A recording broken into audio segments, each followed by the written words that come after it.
Okay, good afternoon everyone. So last time I did a questions and answers, we did it live, but the quality was just really poor because I have an old laptop and not the best internet connection. It's sufficient for doing most things, but live is just too much for it. So we thought we'd do a recorded one, so I put out a community post, a text post, to get some questions, and you lot came through. Lots of questions there, over 150 questions, so I won't be able to answer them all.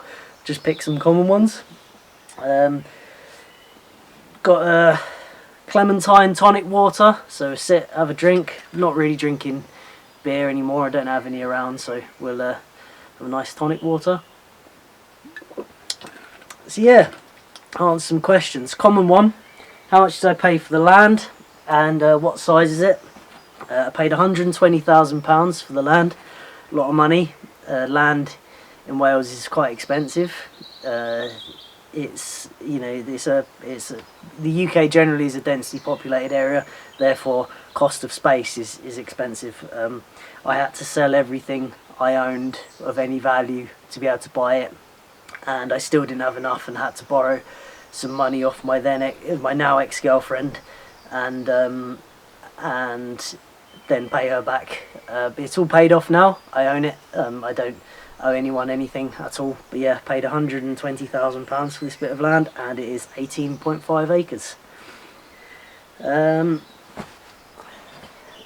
Here's the next one. If you could give yourself any advice before living off grid, what would it be? I haven't really looked at these questions, by the way. I'm just sort of, you know, quick. I haven't thought about my answers really. So yeah, if you could give yourself any advice before living off grid, what would it be?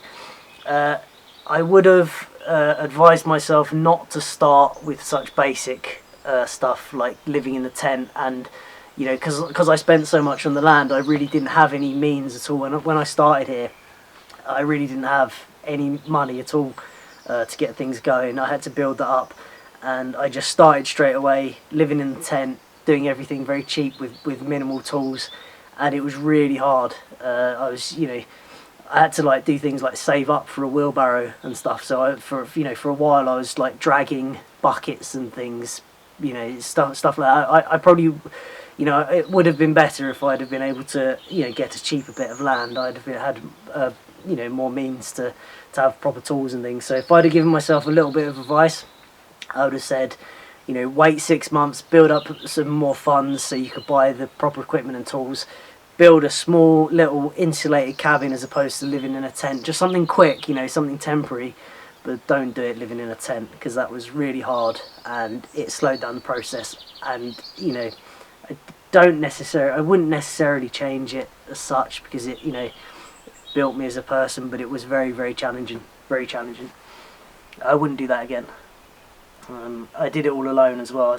Spending a month in a tent on your own in winter in Wales, building something with insufficient tools and no machinery is quite testing. So I don't think I'd do that again, and I wouldn't advise anyone to do that either.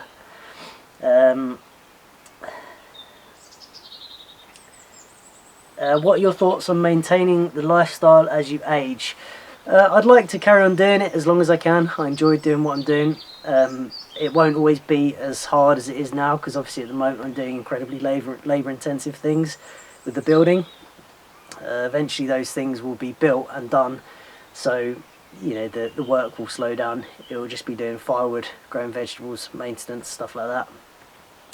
So yeah, I hope to be able to do it into my old age. My neighbour's gone 70, you know, 75 odd. He's still fine.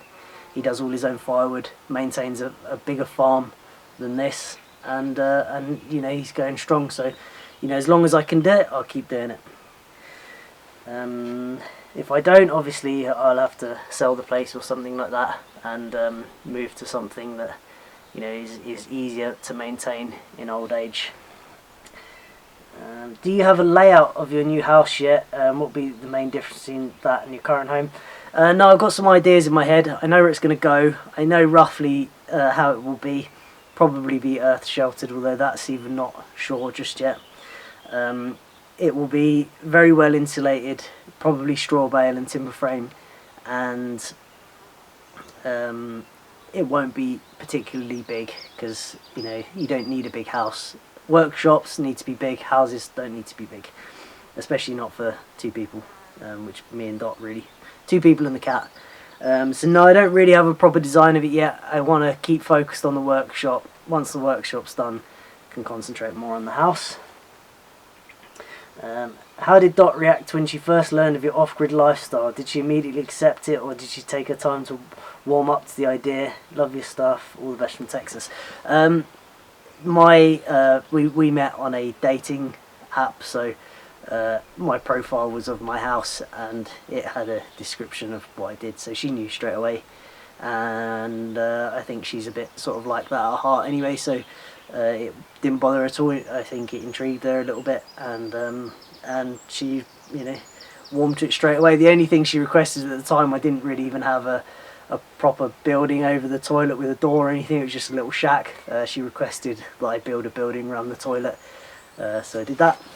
That was the only thing really. Other than that, she enjoys it here. She likes it. I don't get much moaning from her for things. Yeah.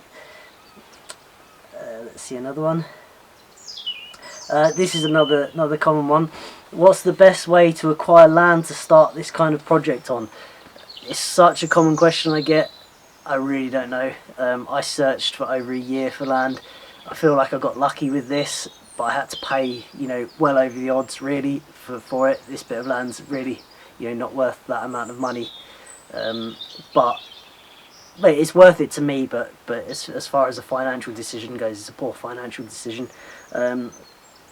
I visited land everywhere in Wales, and a lot of it was really bad, not well advertised. Yeah, it's really difficult. There's not an abundance of good land. Good land gets held onto or passed on. Doesn't come up for sale much. When it does, it tends to be bought by big companies, then separate into small plots and make loads of profit on it. So I can't really advise. I got lucky when I found this, and I had to really push to get it because of funds and stuff. So yeah, I'm not really in a position to comment on it. I found it hard to find good land, and I just got lucky really.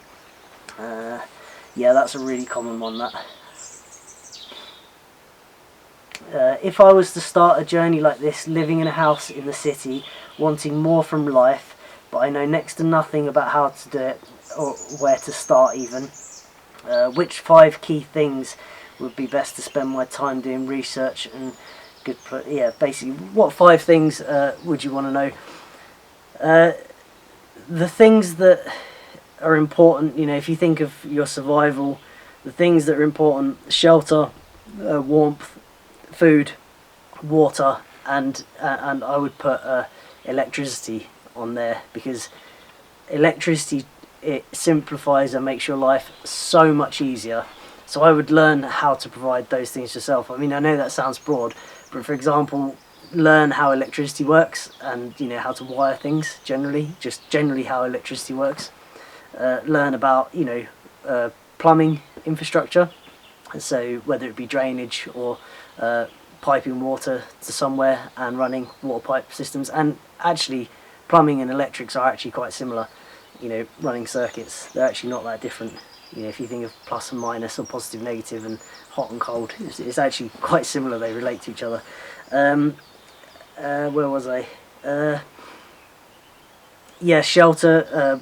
Learning how to build things depending on what area you live in. You know, there's no point, for example, building a log cabin if you don't have logs. You know, so learn to build structures that are suited to your environment. Yeah, it's a hard one to answer.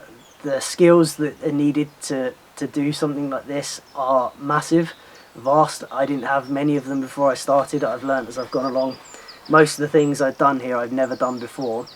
I generally just have a passion for looking at stuff, being intrigued by it, learning about it and having a go. I think rather than learning 5 specific things, you just need to have a real broad interest in just generally making things, how things work, and happy to just have a go at stuff and have a confidence that, you know, that you, in a process of going online or reading a book, reading about that thing, and then being able to action it is the best way I can answer that. Really, there's not really 5 things. You know, the skills you need to do something like this. There's a lot more than five skills. But yeah, electricity would be up there. Let's have a look. Is YouTube more demanding and time-consuming than you thought it would be? How do you cope with the comments from armchair experts and trolls? YouTube is quite demanding. It probably seems like it's fairly easy to just record what you do, edit it, put it online, but it's actually quite difficult to do. I think it's mostly you get used to setting up the camera and actually doing the process of recording and editing and uploading and whatever else. It's mostly the fact that you know that everyone that watches it is just watching to see everything you've done wrong, and then they pick those little things out, and you know it's just challenging on your mental health. It is quite a difficult thing to do. A lot of people get tired of it, you know, fairly quickly. Mostly the comments and things I get are positive, and do get the odd ones. It's always amazed me that the same questions seem to come up in videos, stuff that I'd never anticipate people would ask about, and often people get completely the wrong end of the stick of how something works, and you know, I really try to explain things as well as I can without the videos being too long, but someone always gets the wrong idea, and yeah, it's challenging. It can be challenging on your mental health because it's quite frustrating. You put a lot of effort in, and then someone just says something that shows that they've either not watched the video, or you know, haven't thought about it properly, or didn't listen, or whatever it might be. It can get annoying. The best thing really to do is not read the comments, but I still do read, you know, almost all the comments. I don't reply to all of them because there's too many, but I still do read most of them, and tend to try and reply to ones that I think I can, you know, answer. So yeah, it's quite demanding. Time-wise, you know, it takes a bit of time to film. It's not that much, but mostly what's demanding is the idea of people, you know, watching you, and sort of waiting to see if what you do fails, and comments. Yeah. When you're in the process of designing the roundhouse, had you not considered building a log cabin? Yeah, I've got books about log cabins. People love log cabins. Everyone that builds a log cabin on YouTube gets way more views than I do. Log cabins are great if you have logs. I don't, so I build out of the materials that I have around me. Obviously I do use some logs, but mostly the logs I use are thinnings, you know, fairly small diameter stuff for log cabins. Needs to be like, you know, large diameter stuff. You need like some kind of plantation, woodland, Douglas fir, larch, pine or something. That's not what I have, so I didn't build a log cabin. If I had that, I would have built a log cabin, but I don't. I have small diameter timber of different varieties and loads of clay, so you know, I use small diameter timber and clay in my buildings. Chris, not sure if this has been asked before, but when are your long-term plans once the other part of the workshops are finished? We'll be looking to pass your knowledge on and advise on to others via the workshop, possibly offering on-site tours. Once the buildings are done, I plan on doing courses and tours and things during the house build. I'm going to use that as a way of funding the house build, and as a way of making the house build an educational process. So I probably will be doing the courses during the house build. When the house build starts, I don't know at all yet. Like I say, I haven't even really designed it, but yeah, that is a future plan. I don't think the YouTube thing will go on forever, so courses will probably be a step forward. I mean, YouTube's not doing great at the moment for me, so if it doesn't pick up, we might change that, but I don't know yet. Just go with whatever makes sense at the time. Your lifestyle looks idyllic, but have there been any moments when you regretted starting this? You get the odd one when, you know, you're swamped in mud, something goes wrong. I can't think of an example, but you know, maybe the one that comes to mind is when a bit of the wall fell down just there actually. You know, I looked out the window, storm, 80-mile-an-hour winds, and a load of my work was just fallen over in a big pile. And you just think to yourself, what am I doing sometimes? But they're usually only for a few hours a day at a time. Mostly I love it. And yeah, it is idyllic. It's hard work, a lot of labour involved. A lot of stuff goes on behind camera that is just labour intensive and boring to film that you don't really see. And maintenance and just generally, you know, looking after things, tidying up, washing up, cleaning the house, cleaning the workshop, looking after the chickens, tidying the shed, you know, all that stuff goes on behind camera. So, you know, it's busy. I'm busy from early in the morning till late at night normally. But it is idyllic and I really enjoy it, and it's very, very rare, I think, to myself, what am I doing? It's very rare. I did at first when I was building the roundhouse. I had many days like that when I was in the tent, but that doesn't happen anymore. It's quite comfy here now. How did your friends and family react when you first told them you were moving to Wales to live off-grid? Most of them thought I was either stupid or they laughed at me, or going mad. That's definitely changed now though. It changed within like the first year and a bit after they saw I'd actually built something that was livable in, and people were kind of you know, singing my praises for doing it. That sort of changed their tune, and now even more so now with everything that's going on in the world. I've had a bit of a what's the right word? Promotion as of recently, you know. But yeah, they changed their tune once they saw that it worked, essentially. Would you recommend starting an off-grid project without any prior knowledge such as construction or building? I started this with very little knowledge. I worked in construction but fitting lifts, so you know, not actually building buildings. I was just building a very specific part of a building, so I didn't have general construction. And I worked in a boatyard before that, but I was mostly just following around the guy that owned the boatyard. You know, he was doing most of the woodwork and I was coming along behind him like screwing planks on and, you know, sweeping up and whatever else. I was young.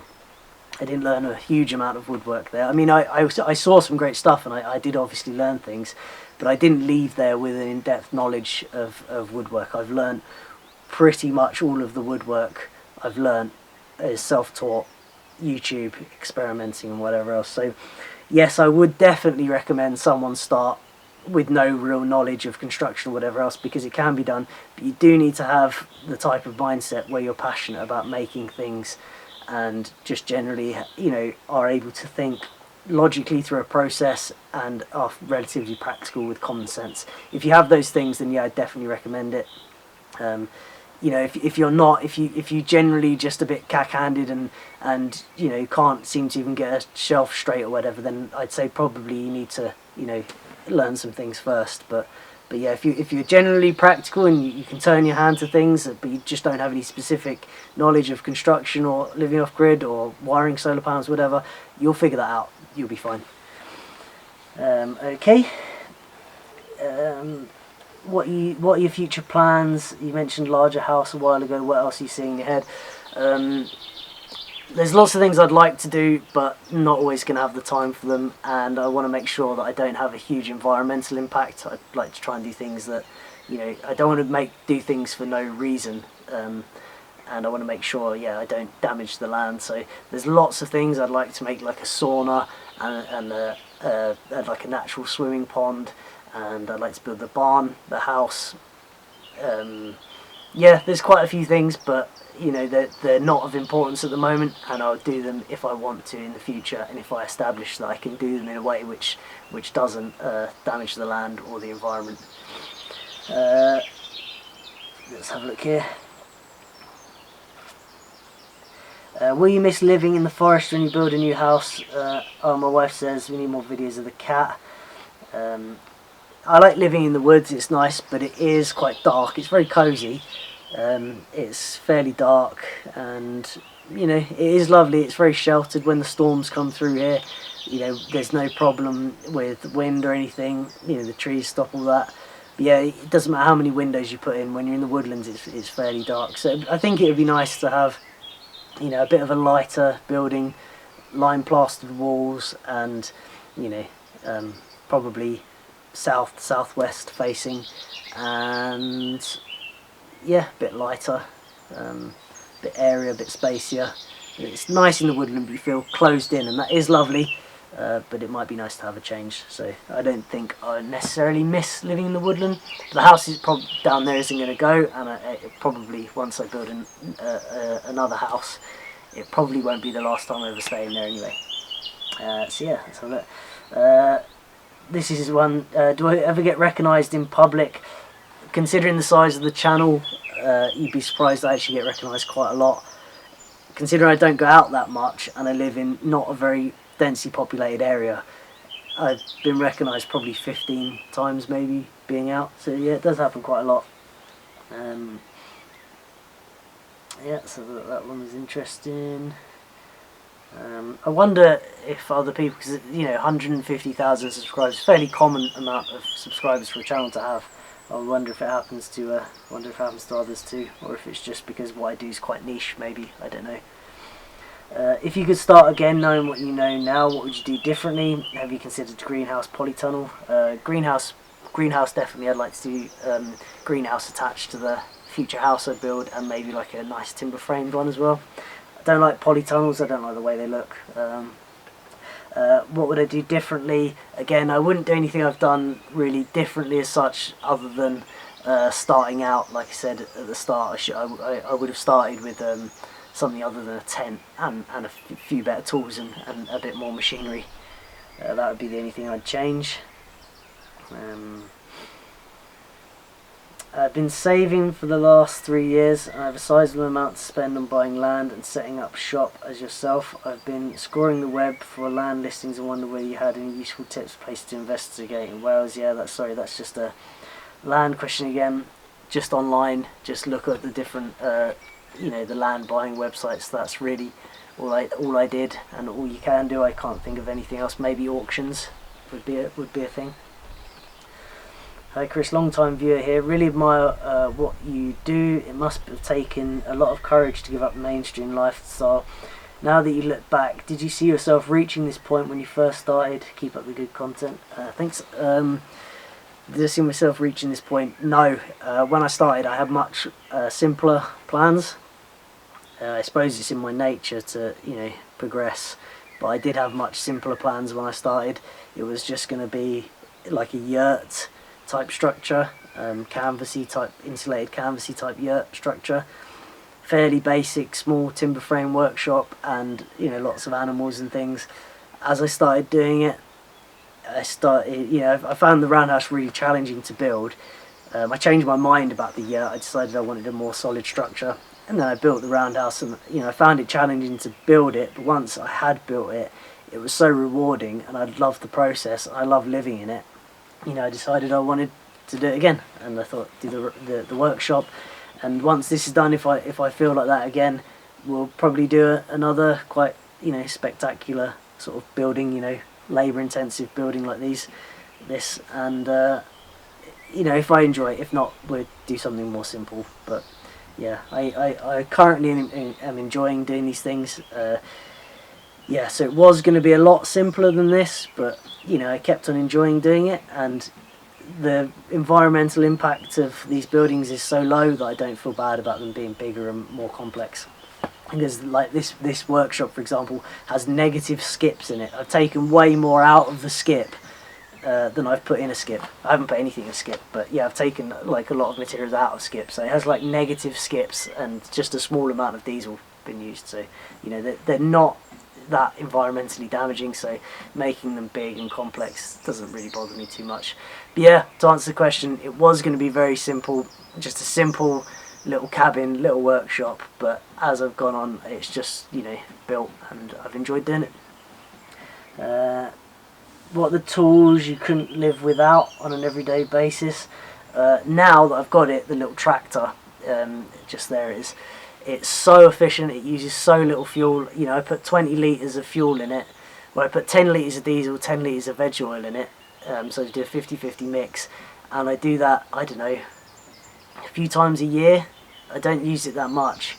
It doesn't use a lot of fuel. And, it will work all day hard, mowing lawns, moving materials. and you barely even moves the needle on the fuel gauge. I mean, that tractor can do the work of 15, 20 people easily, and on very small amount of fuel. So now that I have it, I don't know how I live without it. That and chainsaws, electric preferably. Just you know, there's a lot of things you can do without machinery by hand that isn't that inefficient, but you know, moving things like soil, which is so heavy, and you know, cutting wood or felling trees and stuff without tractors and chainsaws, that becomes incredibly difficult. So those things, I would say, you know, very valuable. Sorry, I've got a banging noise going over there. It's just a chicken, I think. Let's see. What do you miss most from the city? Bathrooms, hairdressers, central heating, cinema, or question mark? Nothing. I don't miss anything from the city. I love living here. I'd never live in a city again. If for whatever reason I couldn't do this and I had to move, I'd live in, you know, a small house, you know, rural somewhere. Yeah, I wouldn't ever live in a city again. Don't miss any of that stuff. You really don't need any of that stuff. I haven't cut my hair in ages. When I did just cut my hair, I used to cut it myself. Bathroom, don't care about that. Yeah, I don't miss anything. I love living here like this. I think I'm naturally just a scruffy hobbit. What do you enjoy most about being off-grid, and what do you miss? Similar question, but I like the peace and quiet. I like not being watched by people. You know, obviously YouTube, I have control over that. And yeah, I like being in control of the things. When you live in a house which has, you know, electricity coming out of the wall and water, you know, infrastructure providing it, you become very disconnected with what those things are bringing you. Like, you know, you switch on a kettle, the energy coming out the wall to do that is massive.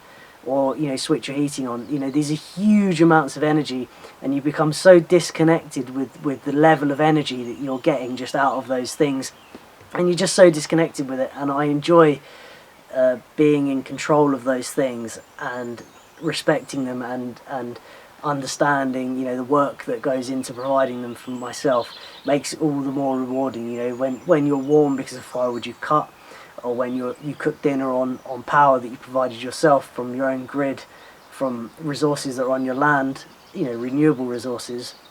That's a great feeling of, it's empowering, you feel in control, and that's probably one of the things I most enjoy about living off-grid, is the sense of achievement when you provide things for yourself that most people would take for granted, that are actually quite difficult things to provide for yourself. Yeah, that'd be one of them. A few questions about the shower. The shower's disconnected at the moment because of the virus and everything being shut down here and the lack of being able to get things. I had to steal the water pipe that's feeding it to run as conduit to power this workshop that's under here where we're sitting. So yeah, it's not got a pipe feeding it at the minute, but it was mostly built for volunteers anyway, although I was using it a bit. But we've not got any volunteers here because of the virus, so yeah, it's not got any pipe feeding it. All it needs is just for me to put the pipe back in. Once the shop's open, I'll replace the pipe, and then it'll work again. Probably could do with another panel, but I don't mind a cold shower anyway. Update plans to build and sell hydroelectric turbine components. Yes, I really want to, but again, getting materials at the moment is really difficult. Stainless steel and stuff, and just generally it's quite difficult to develop a product at the moment with everything shut. So once everything opens back up again, I'm going to be doing that more. I do have a project I'm working on at the moment with someone in Ireland, and we've been designing that, and we're going to start hopefully building a turbine for that fairly soon, and that will be another example of my turbine in action in a different scenario, to use as, you know, a reference to the fact that they do work. So yeah, that will be coming. That's mostly what the top workshop's going to be for. It's going to be for engineering type stuff, making those. So yeah, will be coming, but on hold at the moment a little bit. Sorry, I maxed out the time limit on the camera there. So yeah, what was it? Let's go. Right, question. What you have created is amazing, and considering the hard work you have put into it, would you build differently next time? Make it easier. Example, when you build your main house, it's definitely a possibility. If I could just do something square, timber frame, straw bale, much quicker, less labour intensive, but it depends. Essentially, the quicker a building is with natural building, generally the more environmentally damaging it is. The more labour intensive it is, it tends to be less environmentally damaging.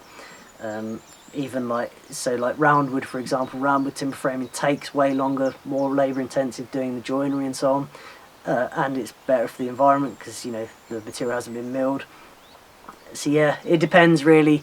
If I'm running out of energy and not really feeling it anymore, it might end up being a square timber frame building, straw bale or something like that. But if I've got the energy, probably take some kind of earth, in the earth type hobbity shape and all roundwood wiggly bits that takes forever but is enjoyable to look at and environmentally friendly. So basically I'll see what my energy and my passion for it is when the time comes. You're very creative in your building work, Chris. Have you any formal training, or is it just natural ability? Natural ability and stubborn, just refuse to just not be able to do something. If I start trying to do something, I'll just keep doing it until I succeed at it. I just keep on failing until I get there. I don't know if it's necessarily natural ability or just being stubborn. But no, I don't really have any training in it at all. I had a 45-minute quick lesson from someone who's very good, Simon Dale, who very good at timber framing. He gave me a quick lesson in marking out roundwood timbers, and from there I just went on and learned it myself. I don't even know if what I do is right. It's mostly just joining bits of wood together. I'm sure there's other ways of doing it. This is an interesting one. Dear Chris, I follow you pretty much from the beginning, and I just want to say thank you. Struggling with depression on and off, and always give me hope and a distraction, which is so important sometimes. And so my question is, what keeps you going on, and what gives you a sense of life? I sometimes seem to have a hard time to find. Yeah, I'm glad I can help. Well, I'm glad the videos help for a start. Depression's a tough thing. I've got lots of friends that suffer with it quite badly. I don't think I've ever really had depression, although how do you really know? Because I've been down many times in my life. Hard to say. But what keeps me going on generally is I probably seem on camera like I'm always motivated, have this never-ending energy and motivation, and that isn't the case.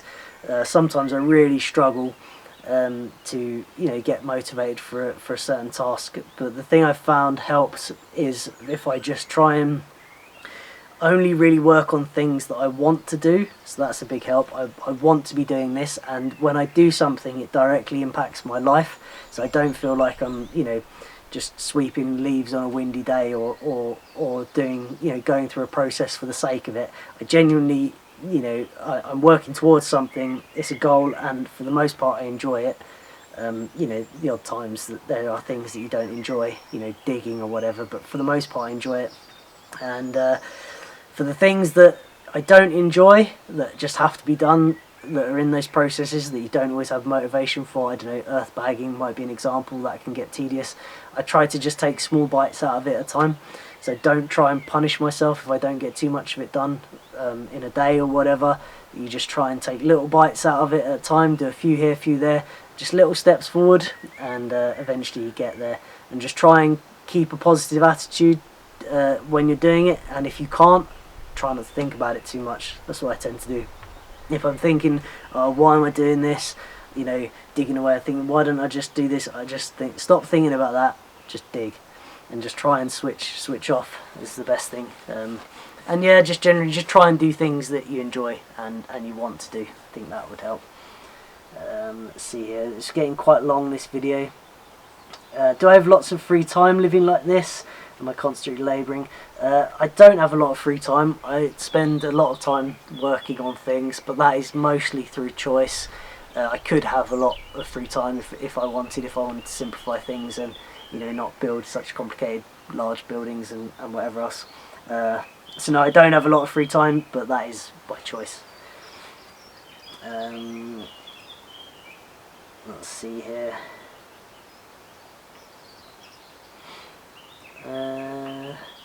How do you prioritise the projects you work on? I chose this one here because it ties in with the last question. How do I prioritise the projects I work on? I do it by the ones that I'm inspired to do. Otherwise I wouldn't be able to do them, I wouldn't have the drive. So my priorities aren't always the most efficient process, so sometimes it might be more efficient or make more sense or more cost effective or whatever else to do it in a different order or do a different project first. But if I don't feel like doing it, it makes no sense to do it that way, because it's you know, to keep my drive and motivation for all these years, I have to be doing stuff that I want to do. So sometimes things get delayed or done at different timings or whatever, or inefficient way, because I'm doing things that I want to do. The door is an example. I didn't need a door there when I did it, but I felt like doing it, I wanted to do it, so I made the door. Yeah, let's have a look. Must have to wrap up here, I'm running out of card space. Hi Chris, really enjoying the gardening videos lately and what you do with the chickens. Do you hope to become more self-sufficient food-wise? Yes, definitely. I'm really enjoying that at the moment, doing the vegetable patch. And I didn't think I was going to enjoy it, but I'm finding it quite relaxing. I'm going to keep extending the garden and probably get some more fencing done. Probably keep some more animals. A lot more of that coming, definitely. Do your neighbours know about your YouTube channel, and do they watch? Do they know you are famous all over the world? No, well, they do watch. They know about the YouTube channel. Well, one of the neighbours watches. The other doesn't have a computer. You know, old school farmer. But they all know about it. We all get on, help each other out. Nice little local community here. Quite far apart, away from each other, but yeah, they all know about me, what I'm doing here. They come down and whatever else. Yeah. Nice people. I'm very lucky. I've got really good neighbours. Do you love to live like that? Yes, I do. What keeps you motivated? Covered that. Is there anything at all you miss about city life? No, we've covered that. Definitely not.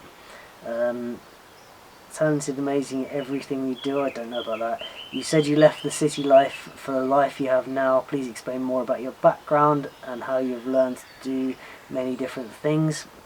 Yeah, just passion for making things, and inquisitive is all that is. How do you get your drinking water? It's from a spring, but it's not been tested, so I filter it in ceramic filters. They last a very long time. I know you started filling bags for the upper workshop. Do you have the plan to have the shop completed this summer? Still an open question that. I need to get it to a certain point so that water doesn't seep through the back wall in the winter. But after that point, I'm not sure if I'm going to do it this year yet or not. It's to be decided. I need to decide soon, but I haven't decided yet. Would you do hydropower again if you start again? Looking at the solar and wind seems much more convenient. Solar and wind's brilliant this time of year, but hydro is essential for me here in the winter. I'd have to have a huge bank of solar panels to provide enough solar power in the winter. Some days here you can barely see your hand in front of your face because you're just in the clouds, and that can go on for days and days and days. Short days in the winter, you know. Solar winter here is not really feasible, and wind is still, you know, you can have even in the winter you can have very calm, misty, foggy days with almost no power in it, and on those days the hydro makes nearly 10 kilowatt hours. So no, the hydro is 100% essential to me here for what I'm doing. Even though it only runs 6 months a year, the 6 months that it runs are the time when it's really difficult. Sorry, card run out of power again. Card run out of storage again. I had to delete some bits, so we're gonna have to wrap this up. Yeah, I hope I answered them well. Tried my best. Tried to be eloquent as possible. It's pretty difficult questions to answer, a lot of them. But yeah, we'll have to leave that video. It's going to take ages to upload. So yeah, hope you enjoyed it. Thanks for continuing to watch the videos. Keep continuing to try and provide good content and the best of my ability. Make cool things. Right, see you later.